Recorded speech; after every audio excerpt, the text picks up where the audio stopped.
Good morning, it's Tuesday the 14th of December and we're taking a look at cryptocurrencies. We're going to take a look at Bitcoin, Ethereum, Ripple, Cardano, and we're going to drill down through the timeframes to take a look at the technical analysis reasoning behind the markets. Let's start with Bitcoin and we'll look at the weekly chart. And the weekly chart, we've seen the impulsive move higher, has stalled and topped out at 69,000, posted a shooting star, and we've had a shooting star formation, which is a bearish formation, has led to quite an aggressive move lower.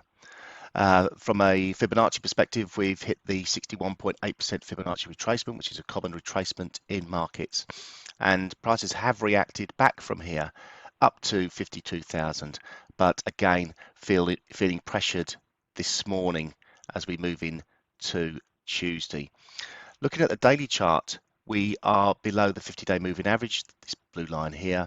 We can see we've reacted from the 61.8 fib. We have a tentative upward trending support line. That's only 2 points, so it's not a solid upward trending support line. However, just below there, we do have one coming in around about the 40,000 level, and this is where we're potentially targeting with this move here. The swing low from the 4th of December bottomed out just below 42,000, the reaction higher from here. And this is forming what appears to be a head and shoulders formation, which is a reversal formation. So further downside is expected on the longer term if this neckline breaks. Drilling down to the 4-hour chart to get a few closer levels. As we said, 42,000 for this dip lower. Resistance coming in now just above the 50,000 level, 50,750, and above that we should find some resistance coming in at 53,000. The Ichimoku cloud is trending lower on the 4-hour chart, and this seems to be capping the sporadic rallies that we're seeing in Bitcoin. Ethereum typically following Bitcoin's formations and patterns on the longer term chart. We had this downward trending resistance line which we broke up above when we posted the new highs up near 4,875, and since then the reversal has been quite significant also, and we have found support at the previous downward trending resistance, which tends to happen also.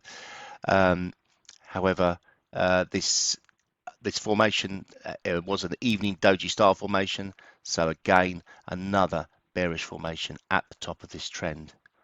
On the daily chart, we can see that price action has only made it back to the 38.2% fib retracement, so plenty more in there for the retracement.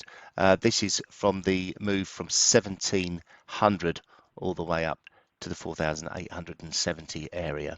We're below the 50-day moving average also. The spike low came in at 3,470. That's the next real test of support. Drilling down to the 4-hour chart, again we're below the 4-hour Ichimoku cloud, so resistance coming in there.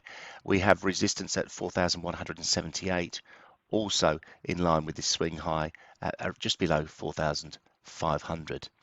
3,677 seems to be the real level to break to get the downside motoring on that.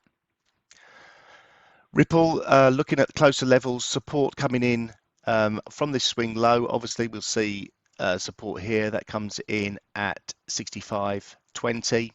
Above there we have 75 figure and 76.30, and resistance coming in below the well, around about the top of the 4-hour Ichimoku cloud, coming in at 85.5. Above that, we should see resistance also at 93.60. Cardano has broken lower. The 130 level has given way to further downside, and we're finding support coming in just around the 120 area. So that would be the level that we should see some further downside should we break there. Looking back, we've got a quite a decent trend line coming in with 4 or 5 points on it. This is from the swing lows back in May, June and July this year, and we are really sort of testing that upward trending support right now. A break of there opens up the downside to around about 93.5. Obviously below there we have a big vacuum move, which should take a little while to play out, to say the least. But again, we've got this evening doji star formation. Although it's in the downward trend, it's not at the top of the trend, so can be ignored slightly. On the 4-hour chart, again below the Ichimoku cloud, so the trend is clearly lower on the short-term time frame, and as I say, the 118 to 120 area of support, if that breaks, we should see some further downside. Resistance coming in at 141 and above that at 147.80. Thanks for joining me this week. I hope it's been informative and look forward to seeing you again soon.